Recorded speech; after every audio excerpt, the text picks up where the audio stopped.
In the name of the Father, the Son, of the Holy Spirit. Amen. Amen. Come, Holy Spirit, fill the heart of your faithful, and enkindle in them the fire of your divine love. Send forth your Spirit, and they shall be created, and you shall renew the face of the earth. O God, who by the light of the Holy Spirit did instruct the heart of the faithful, grant us by the same Holy Spirit to release what is right and just, always to rejoice in his consolation. Through Christ our Lord. Amen. Amen. Amen. A reading from the Holy Gospel according to Saint Matthew. Glory to you, O Lord. When Jesus saw a crowd around him, he gave orders to cross to the other shore.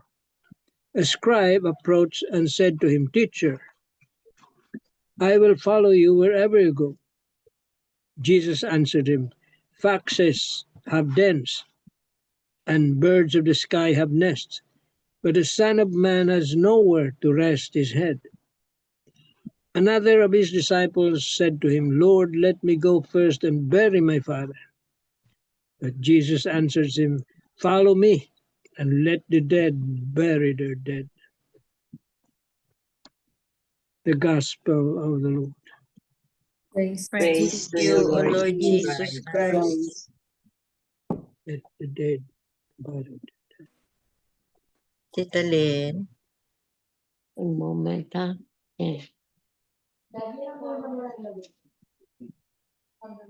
The 3 pointers for today's gospel.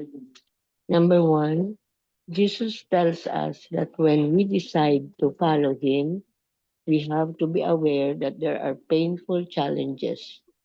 The sacrifices may demand us to leave our family and comfortable living. Number 2, however, the consolation is to know that we are one with Jesus, who is our anchor. He will be our security and strength as he never fails us. Number 3, following Jesus is not for the weak and lukewarm. So, do we dare to follow Jesus and experience his strength and security in our lives?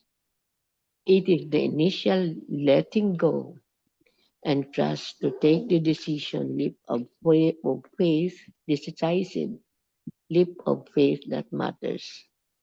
After that, take one step at a time and allow the Lord to provide for our needs. Amen. Amen. Amen. Thank you very much, Tita Lynn. Welcome. So, if you are invited by Jesus, come and follow me. Are we going to say yes? Kasi ang gusto ni Jesus is talagang 100%. We will follow him 100%. And his invitation to come and follow me is ano yan,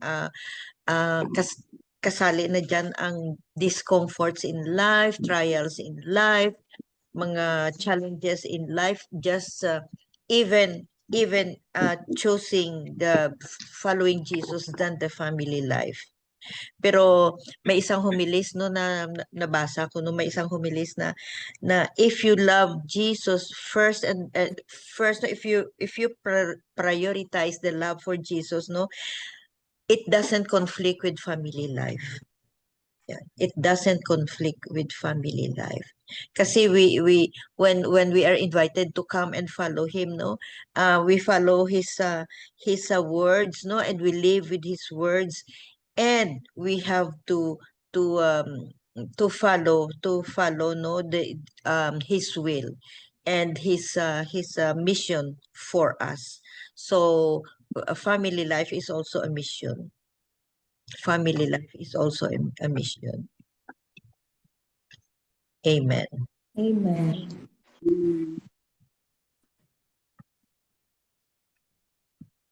Tito Mans or whoever is ready. Basahin ko lang itong kay Marino konti, no? Medyo may sense din, ha? Up to where are you willing to follow Jesus? Would you still follow him if he leads you to care for the poor and the sick? Would you still follow him if he leads you to a life of poverty? Would you still follow him if he leads you to a life of sacrifice and perseverance? These questions are not easy to answer, especially since many of us have grown accustomed to a life of comfort and ease. Yet throughout history and even today, there are people who have left everything behind, including their comfort and their treasures, to embrace a life of sacrifice and poverty for the sake of following Jesus. If we ask them how they are now, after choosing to leave everything behind to follow Jesus, they will simply tell us that they have never been happier. They will tell us that walking closely with Jesus, even in simplicity and hardship, is the best life they have ever lived. A life with Jesus is always the best life.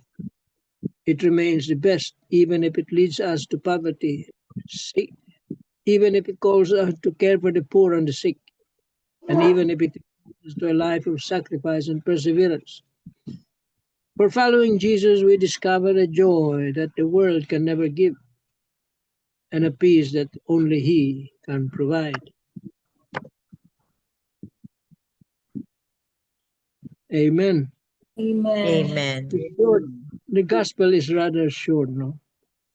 Mga 5 verses lang ito. When he chose the 12, he invited them.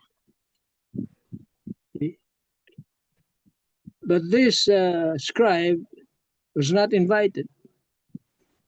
He approached Jesus. But Jesus did not, it's not really a warning, but just a reminder, para reminder. If you want to follow me, well, foxes have dens, birds of the sky have nests, but the Son of Man has nowhere to rest his head. Meron siyang paunang kwan na hindi madali. You want to follow me, wala tayong, pwede tayong matulog sa karsada. See? Yan, hindi ganun kadali. And if you want to follow, you have to leave everything. Iwanan mo yung mga magarbo mong buhay. See? Yung mga things that will hamper your following Jesus. Mga kayamanan, yung mga kung ano-anong material na bagay. You have to leave them behind. Kaya mga tinawag na mga pagpapari, they left everything behind. Even their families. Ganon kung gusto mong sumunod sa Kanya. It's not easy. Really, it says here, sacrifice. It's not, sabi nga, it's not a bed of roses. You will suffer. You have to persevere. A life of sacrifice and hardship. There will be trials. Yeah. Tanungin ko lang si Tita MJ. Meron bang sa grupo natin na hindi natin tinawag pero sumunod? Is there anybody you did not invite? Wala. Parang wala. Parang wala. Oo. You invite. But this one, he was not invited. But he chose to follow Jesus. I don't know if he is really sure with what he said. O nagbibiro lang siya. Pero sabi dito, I follow you wherever you go. See?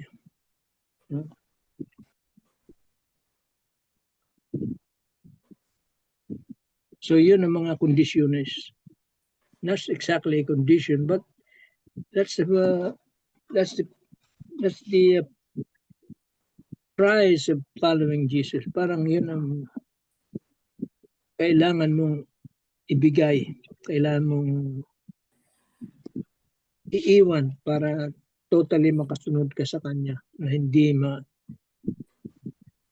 makakasagabal sa mission mo. Even married people with their families, sabi nga doesn't have to be in conflict with your mission. Your mission is also with your family. Huwag mo kalimutan yung mga responsibilities sa pamilya. But you can serve God at the same time. Posible yan. That's possible.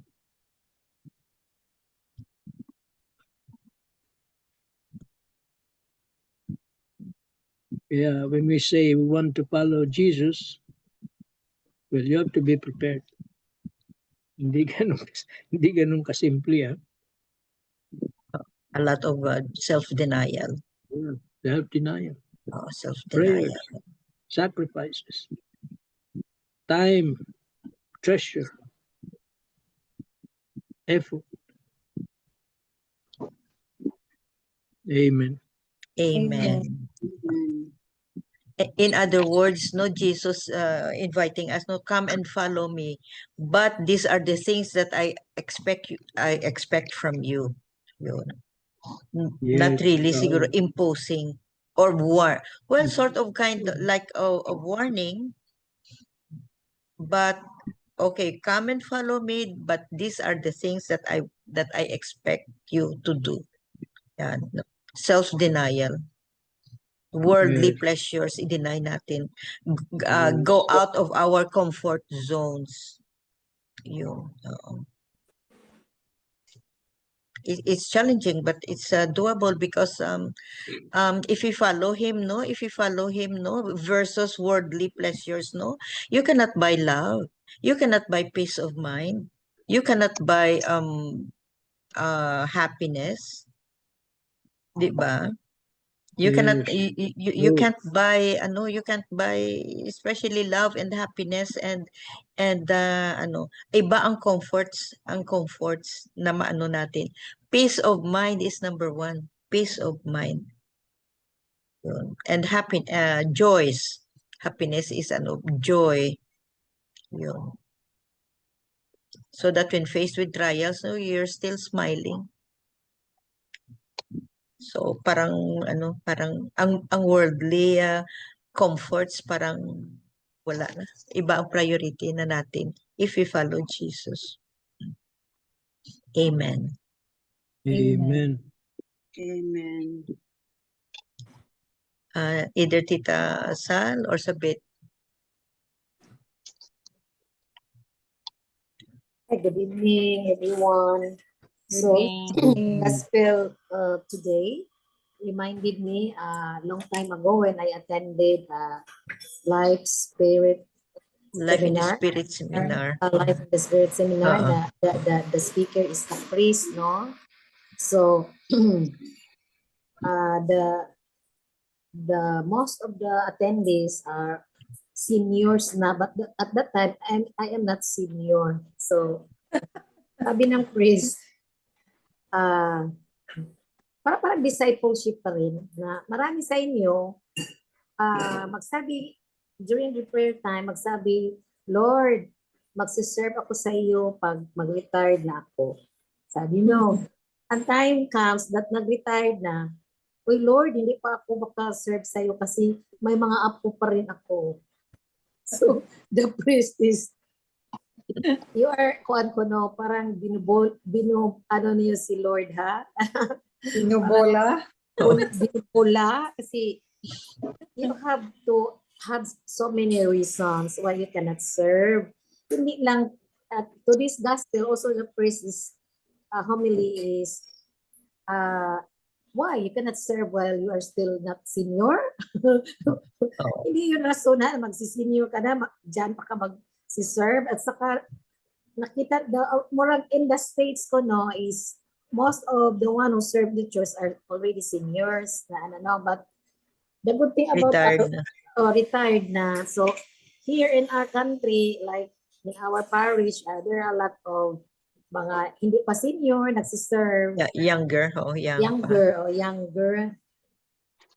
Pero yun lang, sabi ng pari, that was long time ago na, biblical talaga daw yung bakit kayo rin pa rin, bakit kayo ang magbabantay ng mga apo nyo? God is not happy with what you are doing. Parang tapos na yung nyo, responsibilities. So, your children cannot experience if kayo pa rin ang magbabantay for what man, kasi may trabaho sila. Sila na yung bahala sa buhay nila. No? Kayo, sa ano pa sila, di ba, nakaya nyo? Bakit hindi nila kakayahin ngayon? So, yun lang, huwag niyong bubulahin si Panginoon. That promise nyo, pag mag-retire, nila na ganun ba? Pero reminds me of the gospel today na it is all about discipleship, no? So, kasi nagtatawa ko kasi, ang sa Lord is, I retired as an employee way back 1992. At saka parang 32 years old pa ako. So, that's also a decision na, oh my God, wala na akong trabaho. So, that's my main, I have to go to the church every day. Kaya doon tayo iniriso na. Kaya before, when I work in the hospital, sabi ko kay Lord, sorry, hindi ako nakasimba kasi duty ako. Ganun ba, mga pupulahin pa rin ang Panginoon. Oo.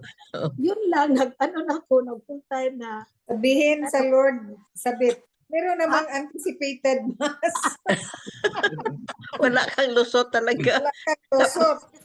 Ano man, doktora, yung permanent man ako, 3 to 11. Wala, hindi natin na anticipated. So, anyway, ang binawi ko, yung at age 32, at 31 yata, wala na akong trabaho, pero nagsisales na ako in my present company ngayon. So, Lord, I don't have any salary, only commission. So, bigyan mo talaga ako ng kliyente. That leads me to be more prayerful every day. Punta ako See? ng Sacred Heart God school for my provides. two children. Madaanan God's ko yung, way. madaanan ko yung reading to risk. So, ganun ako mag-pray, Lord, please lead me the way to find clients. Yun, inaas ko ni Mama Mary, kahit isang time lang, binigay ni Mama Mary.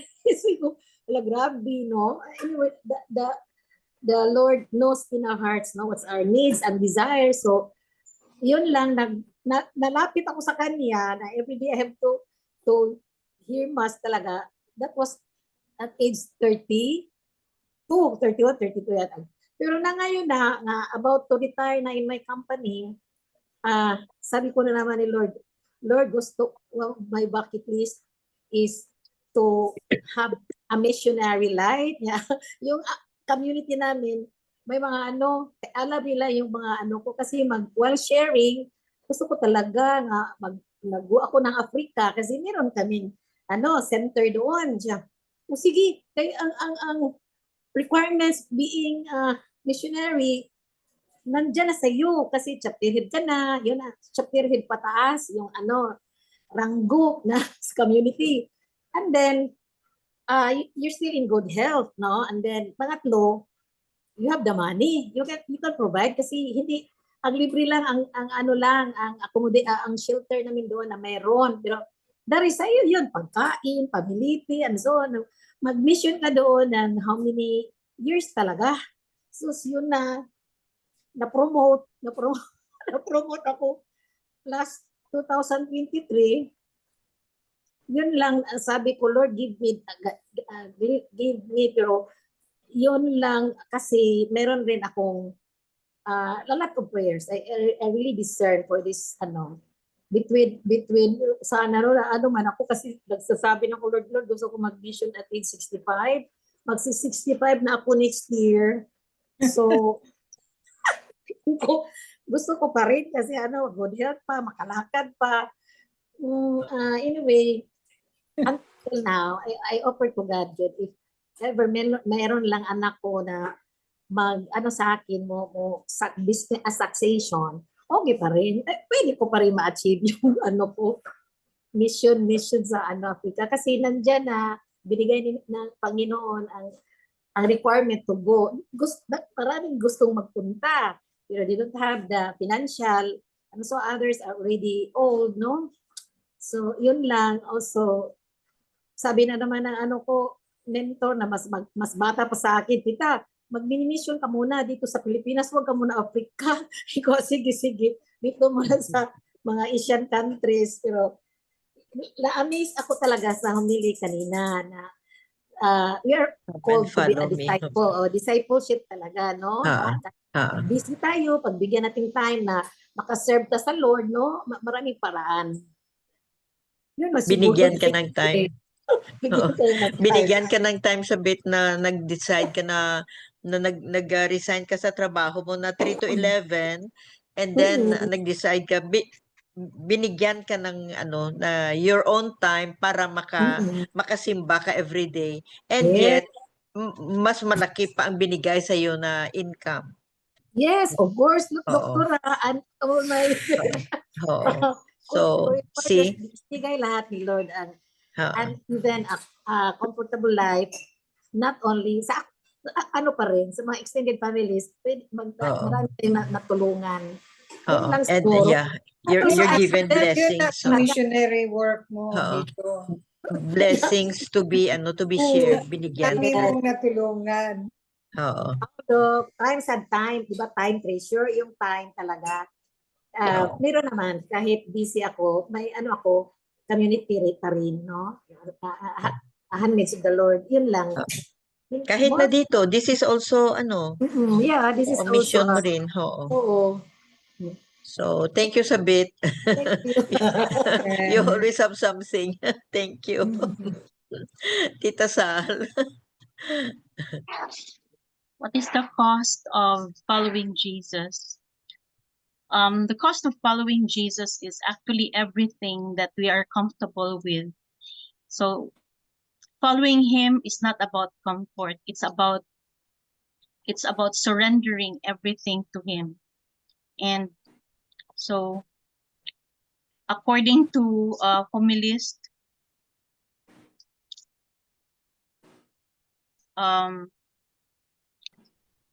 following Jesus means to walk away from safety into sacred uncertainty. Because if we follow him, we don't know what will happen to us, but rest assured, God is with us, so we won't go wrong. So what is important is actually what is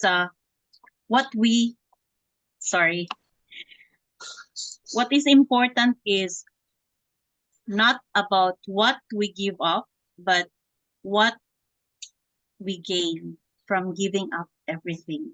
And that is Jesus. Amen. Yeah, amen. Yeah, Amen. it's right. Beautiful, Tita Sal. So, in exchange of giving up, you gain something. Yes. You give up worldly thing, but you gain a lot. And that's Jesus. And just follow him. Yeah. Amen. Bel, meron ka, Bel? Amen. Yeah. Father Tito also talked about discipleship, no? Following him, because the challenge of the gospel is really what you're giving up. What are the challenges in following Jesus? So number one are the challenges, and you mentioned that Sabit, Sal. What are the challenges? Then the need for a certain amount of detachment. No, when you are called by Jesus to follow him, then you have to detach yourself from obstacles or attachments to be it material or emotional even. No?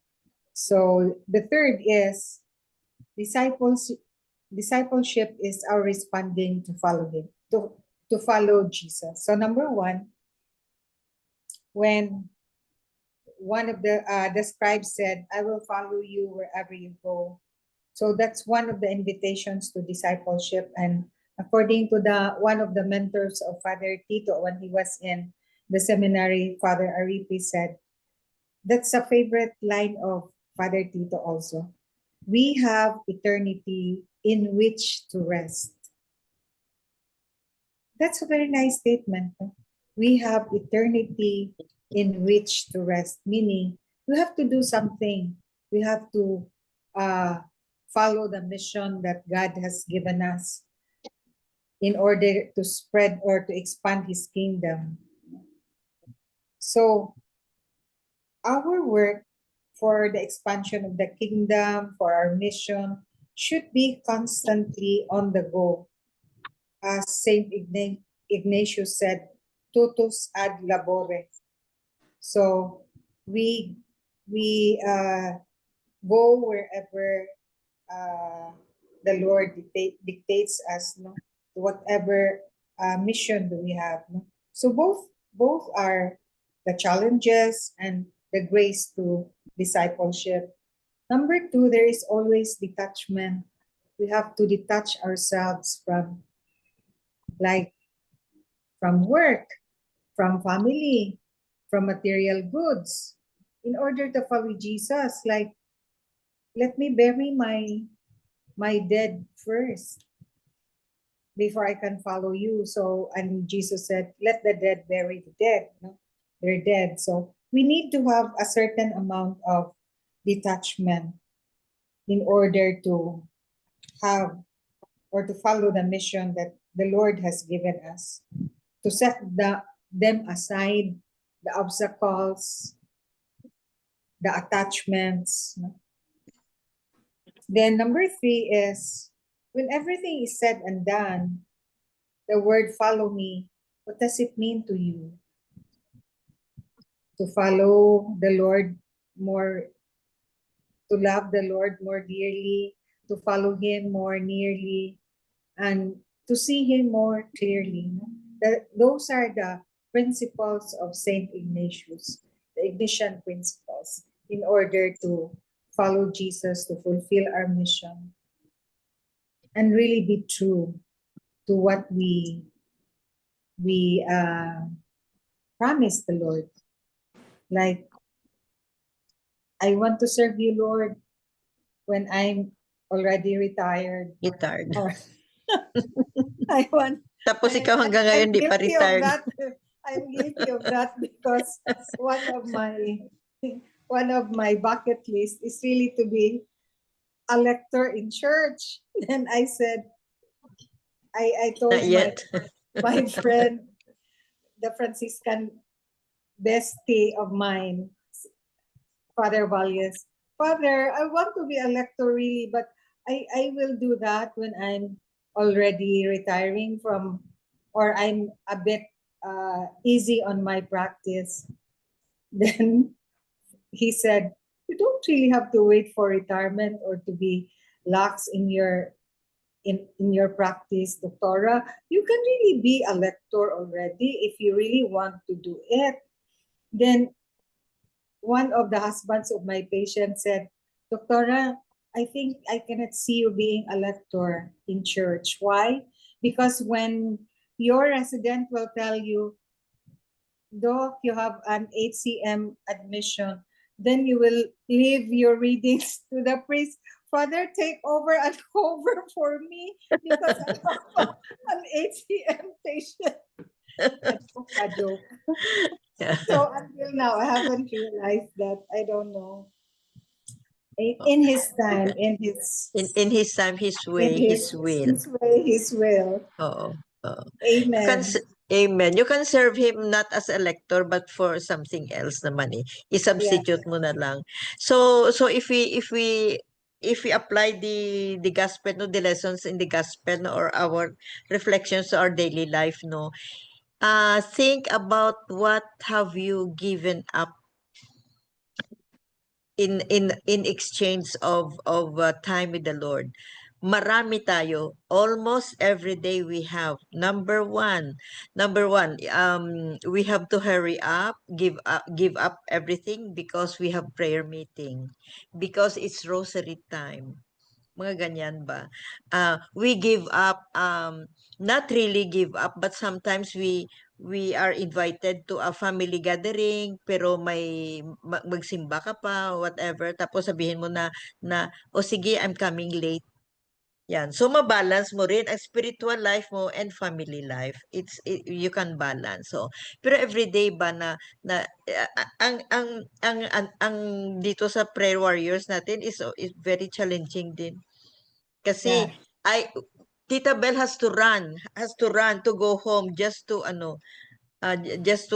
be with us. And also Tita Linda, Tita Linda was she is still maybe somewhere else, and yet she is here with us, no? And many times tayo na we give up something because in order for us to pray and to do reflections, to listen to the gospel, to listen to the sharings of others. Amen.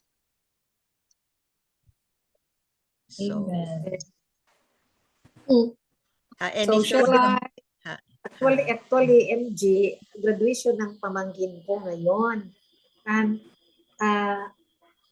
yung lang ang venue ng dinner is parang in-laws ng ko brother, because she is the daughter of my brother based in Ormoc. So I offer na dito na lang sa bahay kasi I will prepare the lechon, kayo na yung iba-iba. Pero yung brother ko, parang mahirap kasi yung anak niya nag-graduate ng mid-tech ngayon sa graduation ngayon. So siya doon na lang sa bahay ng sister-in-law niya sa Labangon kasi doon nakatira yung anak niya. Hindi sa amin. Kay from Ormoc. Oo nga, no? Baka ang masabi ng the other house ba. Pero talaga nagsabi ako, I cannot go kasi grabe ang ulan. At the same time, natithink ko ba, I was absent Saturday at Sunday. Nag-guilty ka. Guilty na ako. Okay lang guys, yung brother ko, pupos rin sa Ormoc, ang ihang rin siya. Sige ate, go ka na lang sa sa Bible study. Okay na kasi rin sila sa Ormoc. They will leaving 10 o'clock in the evening sa maliit lang yung oras, tayo dyan, magadiring, next time na lang kasi na-event na mga yung July 11 ko. Yun na lang, July 10 tayo mag-celebrate. Sige, ako actually, ang number one reason, walang magdadrive sa akin kasi yung driver ko hanggang 5 o'clock lang, 6 o'clock, pwede pa. Ngayon, umuulan, yung husband ko hindi rin makadrive kasi yung tindera niya umuwi. Paano na? Di wala. Sorry. And very traffic, sabi. Very traffic. Terrible. Oo. Yun lang. Na ko rin, ang ko sa mind ko, namimiss ko na ang grupo kasi 2 nights na kung wala. Nagigilty ka. I prioritize with the Lord kasi nakaintindi naman yung brother ko. Okay lang, huwag ka na magpunta dito. Wait pa rin sa Lord a bit. Yeah.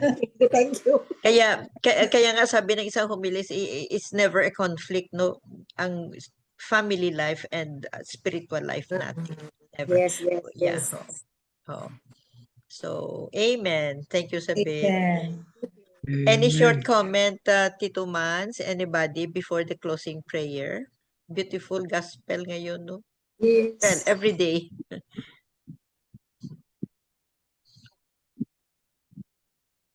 Wala. No more. Wala na. Okay na. So thank you very much for the reflections and sharing and insight and kung ano-ano dyan. Beautiful day. Miga Belen. Yes. Dear Lord, in our moment of struggles, we come to you. We trust in your strength and your love. Help us to find peace and courage. In Jesus' name, amen. Amen. And all together, please, glory be to the Father, to the Son, to the Holy Spirit, as it was in the beginning, is now, and ever shall be, world without end. Amen. In the name of the Father, the Son, and the Holy Spirit. Thank you Amen. all. Thank you very much. Love you Bye-bye. guys. Bye. Bye. Bye, everybody.